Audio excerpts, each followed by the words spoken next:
Hey everyone, welcome back to the Sweeptrack back channel. Today I want to share 5 albums that shaped my musical taste and background since I was a kid. This video is a complement to my first one, where I talked about how X Japan's Blue Blood transformed my life.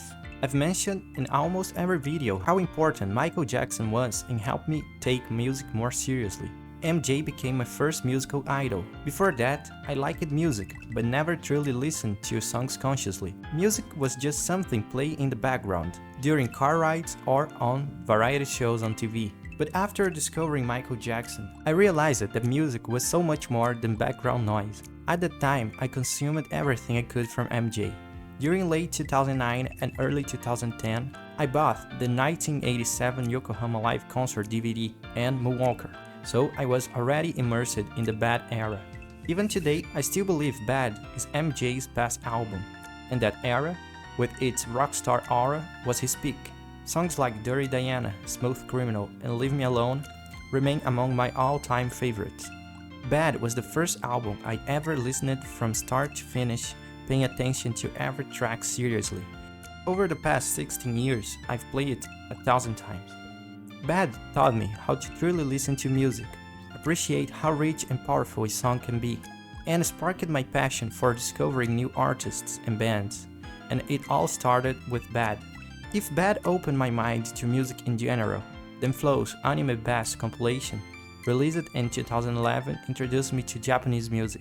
As I've mentioned in other videos, I grew up during the 2000s, when Japanese anime was booming. Anime led me to discover Japanese songs, initially through Anisongs. I first got into Flow after hearing their 3 songs featured in Naruto: Go, Remember, and my favorite, Sign. Naturally, I wanted to learn more about them, and that's when I discovered they had released this compilation album. I listened to it non-stop throughout 2012 and 2013. It's funny, after revisiting the album recently, after some years, they bring back so many memories of my school days. However, when I entered high school in 2014, my tastes start to change. By that time, I wasn't into anime anymore, so it was natural that I stopped following new Anisongs artists. And all that change happened while I discovered X Japan. In my first video, I talked about the song Blue Blood, but today I want to focus on the album of the same name. Released in 1989, Blue Blood came out almost a decade before I was born. This album, alongside Dahlia, is one of my 2 favorites. At that point in my life, I was changing in every aspect. Not that I stopped listening to Flow or other Anisongs artists, I liked it, but my focus shifted. If you ask me about Anisongs after 2014, I probably wouldn't know them. For example, I started getting into old classic movies, my favorite being The Godfather and Rocky, while gradually stepping away from anime. Musically, my taste shifted toward heavier and more mature sounds, and Blue Blood played a major role in that change. Once again, I followed the same pattern, consuming everything I could from X Japan, just like I had done with MJ and Flow.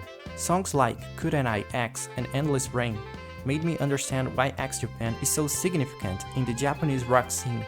Many bands I love today have been directly or indirectly influenced by X Japan. Bands like Glade, Lunacy, Flow, and many others.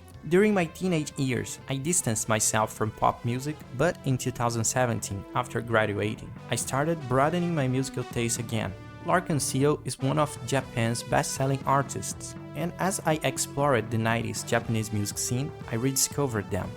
I talked about this in my second video.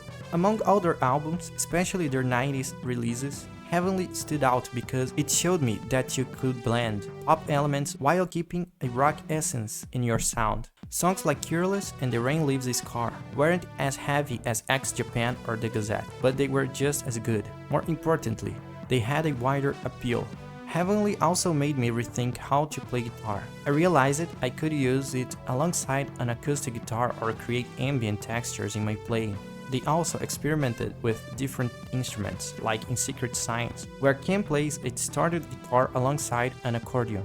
Heavenly showed me that I could mix heavy guitars with a pop background without losing my signature style. Speaking of bands influenced by X Japan, my latest major discovery is Janne da Arc.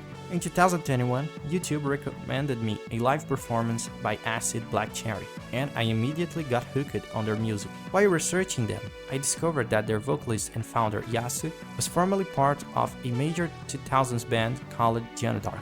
And just like before, I dived deep listening to every song and live performance I could find. I quickly became a huge fan. Released in 2000, DNA, their first album, felt like the perfect blend of everything I had been listening to over the past decade. Their melodic songs were incredibly catchy, which explains why they signed with Avex, a huge pop-oriented label in Japan, and why they had a broad audience in the mid-2000s. But what I love most about them is the perfect balance between pop and rock. Yasu's vocals are highly melodic, while drummer Shuji and bassist Caillou provide a solid, heavy, and groovy backbone. Meanwhile, the guitarist Yu adds virtuosic lines without making the sound overly heavy, and Kyo's keyboard and synthesizer lines tie everything together beautifully. By then, I was already studying music and piano and had been playing guitar for 6 years. I wasn't just a listener anymore. I could understand what they were doing. Janne da Arc could have easily been a virtuoso band playing overly complex sounds, but they found the perfect bridge between J-pop and J-rock, continued the legacy of bands like Glay and Lock and Seal. Have you listened to any of these albums? What records changed your perspective on music? If you enjoyed this, don't forget to like, share and subscribe. Also check my main channel Sweeptrack, where I post covers, remixes and even some original songs. Thanks for watching.